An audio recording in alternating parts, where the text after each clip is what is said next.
ప్రధాన అధ్యక్ష, వరదకు సంబంధించి ప్రతి ఇంటికి వెళ్ళారు. అమ్మా మేము ప్రభుత్వం నుంచి వచ్చాము, సర్వే చేస్తాం, మీ ఫ్రిడ్జ్లు పోయినాయా, టీవీలు పోయినాయా, బైకులు పోయినాయా, కార్లు పోయినా అడిగారు అధ్యక్ష. కానీ ఇప్పుడు ఒక ఇంటికి వచ్చి ఇచ్చి ఇప్పుడు సపోజ్ ఒక ఇంటికి ఇచ్చి ఇంకో ఇప్పుడు 4 ఇళ్ళకి అనేది ఇవ్వట్లేదు అధ్యక్ష. కలెక్టర్ ఆఫీసులో ఇప్పుడుగా తిరుగుతూనే ఉన్నారు అధ్యక్ష. అసలు అనేది పూర్తిగా అనేది అధ్యక్ష ఇది రావటం అనేది చాలా దురదృష్టం అధ్యక్ష. ఇందులో కేవలం మనం ఇచ్చేది 25,000 లక్షల రూపాయలు అనేది చిన్న స్థాయి నుంచి పెద్ద స్థాయి చాలా లక్షల రూపాయలు కోల్పోయినారే. దీని వెంటనే గవర్నమెంట్ ఏమైనా ఆదుకుంటుందా లేదా, అది ఇప్పుడు ఎప్పుడు ఎలా ఆదుకున్నది తెలవని చదువుతుంది. ఇంకోటి కొత్త మాట్లాడండి మాట్లాడదాం. అయిపోయిందా మీది?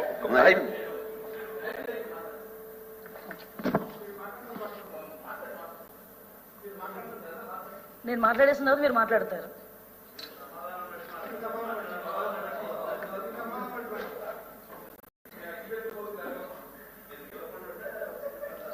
ఎవరు గెలరు అధ్యక్ష. అబద్ధాలు మాట్లాడితే సాక్షి పేపర్లు వేసుకుంటే ఎవరైనా ఐదోడు మాట్లాడతారు. సమాధానం చెప్తున్నాను కదా. అధ్యక్ష, బుడమేరు అన్నది నిజంగా ఆ రోజు చాలా దురదృష్టకరం అధ్యక్ష.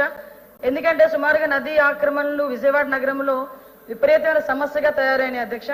ఇంచుమించుగా ఈ లేఅవుట్లు కానీ భూ ఆక్రమణలు కానీ ఇవన్నీ కూడా బుడమేరు నదీ పరివాహక ప్రాంతంలో ఉన్న ఈ భూ ఆక్రమణల అధ్యక్ష, రియల్ ఎస్టేట్ నిర్మాణాలు ఇంచుమించుగా కోకొల్లుగా విస్తరించిన నేపథ్యంలో అధ్యక్ష, ఈ బుడమేరు అన్నది నిజంగా ఆ రోజు వరద రావటం అనేది నిజంగా చాలా దురదృష్టకరం. విజయవాడ ప్రజలే కాదు అధ్యక్ష, ప్రపంచం అంతా ఒక్కసారి తెలుగు వాళ్ళందరూ కూడా విజయవాడ వైపు చూసే పరిస్థితి కూడా ఆ రోజు నెలకొల్వడం అనేది మనందరం కూడా చూసాం అధ్యక్ష.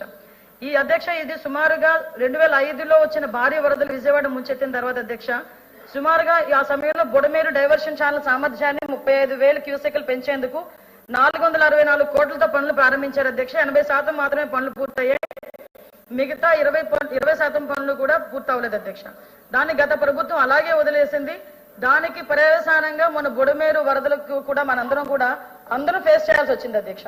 ఇప్పుడు అధ్యక్ష, ఈ బుడమేరు వరదలు వచ్చిన తర్వాత గౌరవ ముఖ్యమంత్రి గారు ఒకసారి చూస్తారు అధ్యక్ష. గౌరవ ముఖ్యమంత్రి గారు సుమారుగా 11 రోజుల పాటు మళ్ళా తిరిగి విజయవాడ ప్రజలు రోజువారీ సాధారణ జీవనంలోకి వచ్చేటంత వరకు కూడా కలెక్టరేట్ లో బస్సు ఏర్పాటు చేసుకుని బస్సులో ఉండి సుమారు అడ్మినిస్ట్రేషన్ అంతా కూడా అక్కడి నుంచి నడిపించిన పరిస్థితులు కూడా చూసాం అధ్యక్ష. అర్ధరాత్రి అపరాత్రి అన్నది లేకుండా ప్రజలకి ఆహారం అందుతుందా, నీళ్లు అందుతున్నాయా, పాలు అందుతున్నాయా, బిస్కెట్లు అందుతున్నాయా, రొట్టెలు అందుతున్నాయా, ప్రతి ఒక్క చిన్న మైన్యూర్ ఇష్యూ అధ్యక్ష. ఇందాక అగ్గిపెట్టెల గురించి కొవ్వొత్తుల గురించి చాలా తక్కువగా మాట్లాడారు అధ్యక్ష. కానీ ఆ అగ్గిపెట్టెలు కొవ్వొత్తులు కూడా లేని సమయంలో అవి కూడా సరఫరా చేయాలని ఒక ఆలోచన వచ్చిందంటే దానికి మన అందరం కూడా గర్వపడాలి అధ్యక్ష.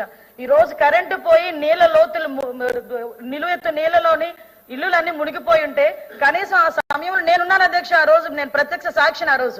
ఆ రోజు ముఖ్యమంత్రి గారి నోటి నుంచి అధ్యక్ష ఏదో కలెక్టర్ గారో లేకపోతే సిఎస్ లేకపోతే అఫీషియల్స్ ఎవరు చెప్పింది కాదు అధ్యక్ష. వాళ్ళకి కనీసం lighters, charging lights, battery lights, మనకి టార్చ్ లైట్స్ ఉంటాయో లేదో తెలియదు. కనీసం వాళ్ళకి అగ్గిపెట్లు కొవ్వొత్తులు కూడా అందించాలి అని చెప్పి ఇమీడియట్ గా అక్కడి నుంచి సరఫరా చేసిన పరిస్థితి నుంచి అధ్యక్ష.